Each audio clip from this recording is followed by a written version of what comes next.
Kisah Ashabul Qaryah, kaum Antakya yang mendustakan Rasul. Kisah ini disebutkan dalam Al-Quran, surat Yasin, ayat 13 hingga 32.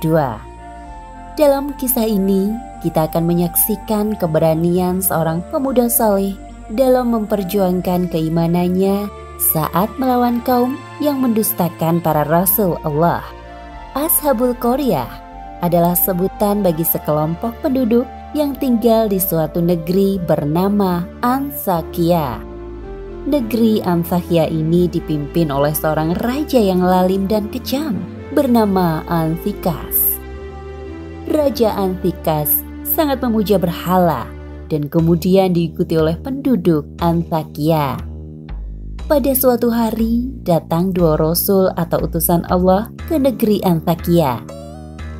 Kedua rasul ini diperintahkan Allah untuk berdakwah kepada penduduk Antakya, memurnikan keyakinan mereka dari segala penyembahan yang sesat, dan kembali kepada Allah Subhanahu wa Ta'ala. Kabar kedatangan kedua rasul itu sampai di telinga sang raja. Apa maksud kalian datang ke negeriku ini, wahai kalian yang mengaku rasul? Wahai Raja Antikas, memang benar, kami adalah rasul. Dia Allah yang mengutus kami berdakwah kepada penduduk negeri Antakya. Tugas kami mengajak untuk meninggalkan sesembahan yang sia-sia dan kembali kepada Allah Subhanahu wa Ta'ala, satu-satunya Tuhan yang berhak disembah. Apa maksud kalian sesembahan yang sia-sia? Ini semua adalah berhala-berhalaku yang paling hebat, terbuat dari batu yang paling bagus dan dipahat dengan penuh kesabaran dan ketelitian. Lancang sekali kalian menghina Tuhan-Tuhanku. Benar wahai Raja, sesungguhnya berhala-berhala ini hanya benda mati yang tidak dapat memberikan apapun untukmu. Jangan sekali-kali kalian berani menghina Tuhan-Tuhanku. Pengawal, jebloskan kedua orang ini ke dalam penjara. Aku muak mendengarkan perkataannya. Baik, Yang Mulia. Akhirnya kedua rasul itu dijebloskan ke dalam penjara. Mereka disiksa di dalam penjara dan tidak diberi makan maupun minum. Akan tetapi mereka tetap bersabar sampai Allah mengutus Rasul yang ketiga. Siapakah engkau sebenarnya? Aku adalah Rasul Allah yang ditugaskan untuk berdakwah kepada kalian. Seorang Rasul? Apa kami tidak salah dengar? Seperti yang kami lihat, engkau adalah manusia biasa, sama seperti kami. Engkau sama saja seperti kedua orang temanmu yang mengaku sebagai Rasul Allah. Dasar kalian para pendusta. Sesungguhnya kedatangan kami ke negeri ini untuk menyampaikan perintah Allah Subhanahu wa Ta'ala. Kedatangan kalian hanya membuat kami menjadi malang. Jika kalian tidak berhenti untuk berdakwah, kami tidak segan-segan untuk menyiksamu, seperti yang dilakukan Raja Antikas kepada dua orang temanmu itu.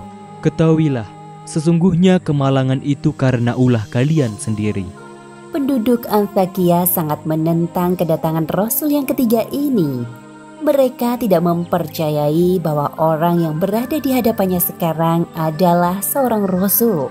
Beberapa menit kemudian datanglah seorang pemuda. Pemuda ini bernama Habib An-Najjar. Ia adalah pemuda biasa. Pekerjaannya mencari kayu bakar untuk dijual. Wahai saudaraku, maaf jika aku lancang. Hendaknya jangan berkata seperti itu kepada orang lain. Beliau ini berdakwah tanpa meminta imbalan sedikit pun dari kalian. Jangan kalian menuduhnya sebagai pendusta. Jika benar orang ini adalah Rasul, pasti beliau adalah orang yang telah mendapatkan petunjuk dari Tuhan. Kau ini siapa? Datang-datang ikut campur urusan kami. Ayo, kita bubar. Tidak ada gunanya kami berada di sini. Orang-orang yang tadinya berkerumun pergi satu persatu dari tempat itu. Terima kasih wahai pemuda yang baik. Siapa namamu? Namaku Habib An-Najjar. Habib An-Najjar sepertinya mulai tertarik dengan laki-laki yang mengaku dirinya seorang Rasul. Mereka mencari tempat berbincang. Baiklah Habib An-Najjar, dari mana asalmu sebenarnya? Aku datang dari tempat yang jauh. Pekerjaanku mencari kayu bakar untuk dijual. Wahai Tuan, apakah benar engkau seorang rasul? Ya, benar. Aku adalah Rasul utusan Allah Subhanahu wa Ta'ala. 2 orang Rasul sebelumku lebih dahulu datang ke negeri ini. Namun, sang raja memasukkan keduanya ke dalam penjara.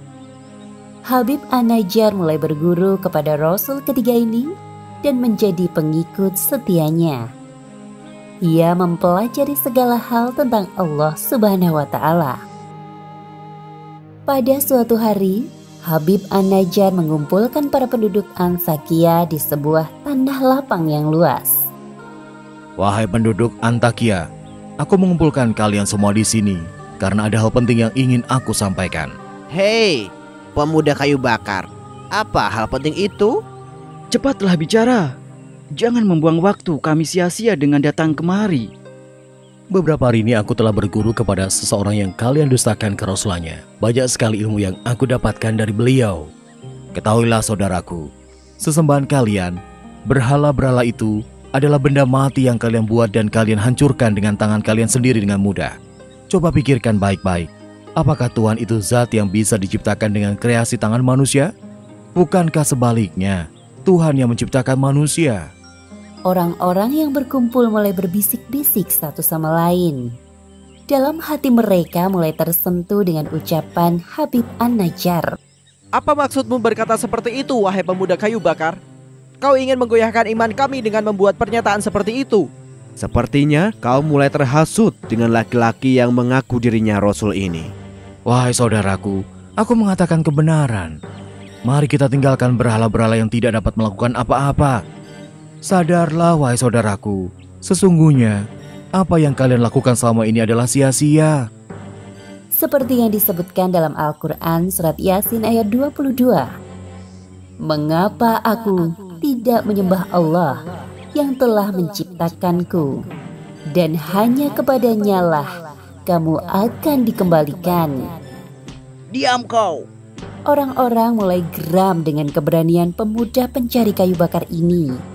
Tanpa pikir panjang, mereka mendorong Habib An-Najjar hingga jatuh ke tanah.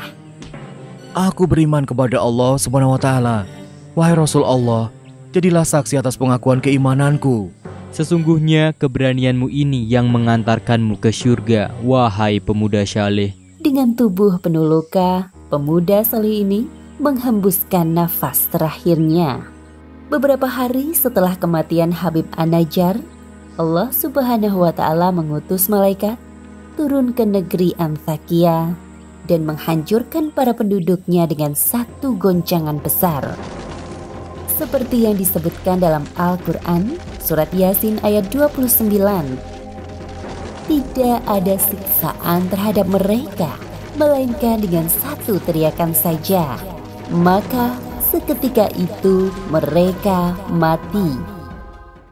Demikianlah akhir kisah Ashabul Qaryah yang diazab karena mendustakan para Rasul Allah. Hikmah yang dapat kita ambil dari kisah ini, pertama, hendaknya kita jangan menjadi hamba yang menghina ajaran para Rasul karena mereka adalah orang-orang yang terpilih dan diberi petunjuk oleh Allah Subhanahu wa Ta'ala. Kedua, keberanian dalam membela agama Allah adalah perbuatan yang sangat mulia. Bisa jadi hal tersebut mempermudah jalan kita menuju syurga. Wallahu a'lam bishawab.